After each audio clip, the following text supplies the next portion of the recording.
काव्या कथा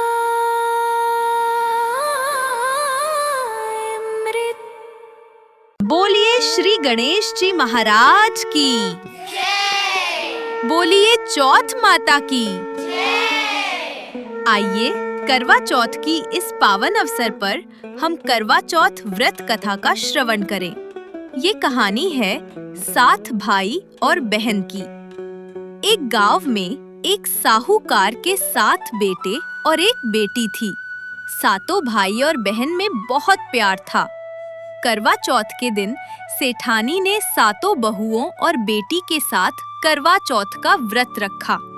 सातों भाई हमेशा अपनी बहन के साथ ही भोजन करते थे। उस दिन भी भाइयों ने बहन को खाने के लिए बोला तो बहन बोली, मेरा आज करवा चौथ का व्रत है, इसीलिए चांद जब उगेगा मैं तभी खाना खाऊंगी। भाइयों ने सोचा कि बहन भूखी रहेगी, इसलिए एक भाई ने दीपक लिया और एक चलनी लेकर पहाड़ी पर चढ़ गया। भाई ने दीपक जलाकर चलनी से ढककर कहा, बहन चांद उग गया है, अर्घ्य देकर खाना खा लो।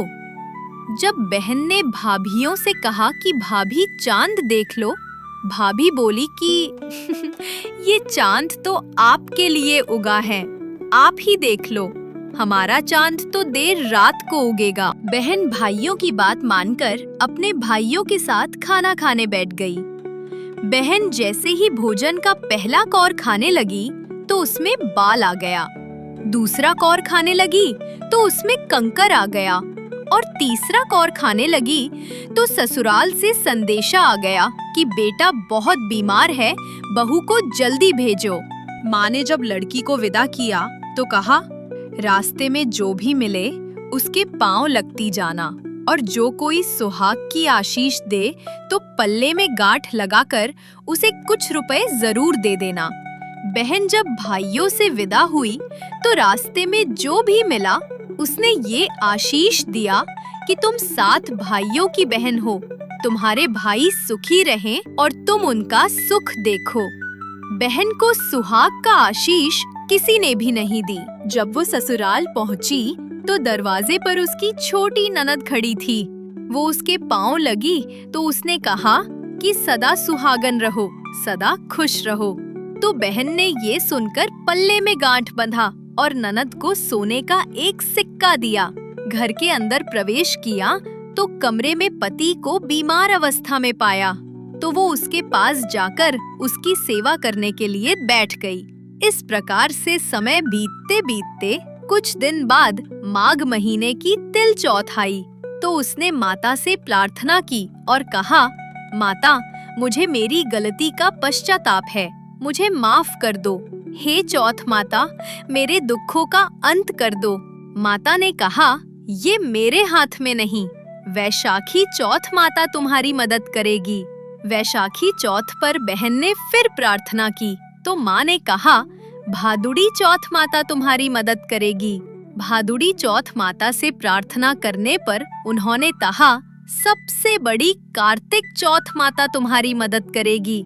उन्हें प्रसन्न करने पर ही तुम्हें जो चाहिए वो मिलेगा।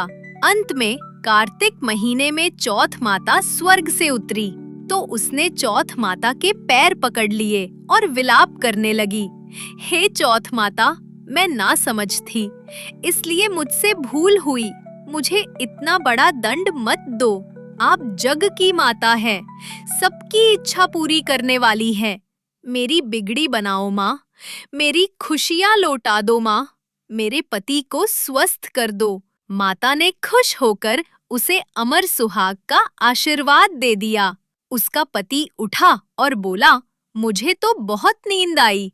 तब उसने अपने पति को बताया कि वो 12 महीने से उसकी सेवा कर रही थी और चौथ माता ने उन्हें स्वस्थ किया है। पति ने कहा, हमें चौथ माता का उद्यापन करना चाहिए।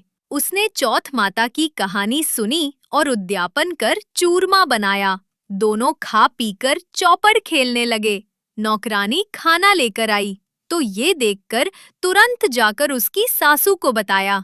सासू ने आकर देखा तो बहुत खुश हुई। बहू से पूछा, ये सब कैसे हुआ?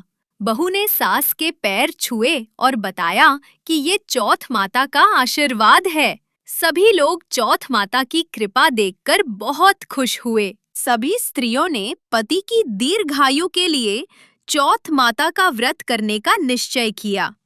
अब सभी लोग साथ में बोले, हे चौथ माता, जैसा साहूकार की बेटी का सुहाग अमर किया, वैसा सभी का करना। कथा कहने सुनने वालों को सभी को अमर सुहाग देना।